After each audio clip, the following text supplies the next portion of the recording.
عمران خان صاحب سے تفصیلی بات جو چیز ہوئی، میں نے ان سے کہا یہ تو چلتی ہے تجھے اونچا اڑانے کے لیے، اور حسب معمول بغل گیر بھی ہوئے اور بوسہ بھی لیا۔ آج میں نے بوسہ لیا، اور عمران خان نے کہا کہ آپ سیاست کے سارے رموز کو سمجھتے ہیں، اور اللہ بہت بڑا ہے۔ اللہ نے ہمیں اس جگہ پہ دیا ہے، امتحان کی جگہ پہ، اور اللہ ہماری مدد کرے گا، اور میں نے انہیں یقین دلایا کہ انشاءاللہ تعالی ہائی کورٹ سے آپ بری ہوں گے، اور یہ تو چلتی ہے تجھے اونچا اڑانے کے۔ کل کے فیصلے کے بارے میں کچھ؟ کل کے فیصلے میں ذرا بھی بددل نہیں ہے، کل کے فیصلے میں وہ ذرا بھی مایوس نہیں ہے، کل کے فیصلے میں ذرا بھی ان کو یہ پتہ ہی نہیں ہے کہ کل کوئی فیصلہ ہوا ہے۔ ایک کل کی جو مذاکراتی جو سلسلہ ہے وہ کیا رکے گا اس فیصلے کے بعد یا نہیں؟ مذاکراتی میرا نہیں خیال، اگر میں سمجھتا ہوں کہ جوڈیشل کمیشن نہیں بنائیں گے تو مذاکرات ختم ہے۔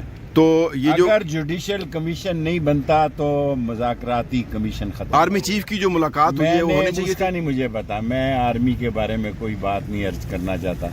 اگر جوڈیشل کمیشن نہیں بنتا تو یہ مذاکرات ختم کے لیے، اور حسب معمول بغل گیر بھی ہوئے اور بوسہ بھی لیا۔ آج میں نے بوسہ لیا، اور عمران خان نے کہا کہ آپ سیاست کے سارے رموز کو سمجھتے ہیں، اور اللہ بہت بڑا ہے۔ اللہ نے ہمیں اس جگہ پہ دیا ہے، امتحان کی جگہ پہ، اور اللہ ہماری مدد کرے گا، اور میں نے انہیں یقین دلایا کہ انشاءاللہ تعالی ہائی کورٹ سے آپ بری ہوں گے، اور یہ تو چلتی ہے تجھے اونچا اڑانے کے۔ کل کے فیصلے کے بارے میں کچھ؟ کل کے فیصلے میں ذرا بھی بددل نہیں ہے، کل کے فیصلے میں وہ ذرا بھی مایوس نہیں ہے، کل کے فیصلے میں ذرا بھی ان کو یہ پتہ ہی نہیں ہے کہ کل کوئی فیصلہ ہوا ہے۔ ایک کل کی جو مذاکراتی جو سلسلہ ہے وہ کیا رکے گا اس فیصلے کے بعد یا نہیں؟ مذاکراتی میرا نہیں خیال، اگر میں سمجھتا ہوں کہ جوڈیشل کمیشن نہیں بنائیں گے تو مذاکرات ختم ہے۔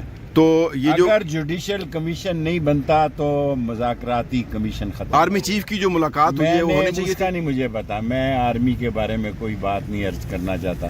اگر جوڈیشل کمیشن نہیں بنتا تو یہ مذاکرات ختم۔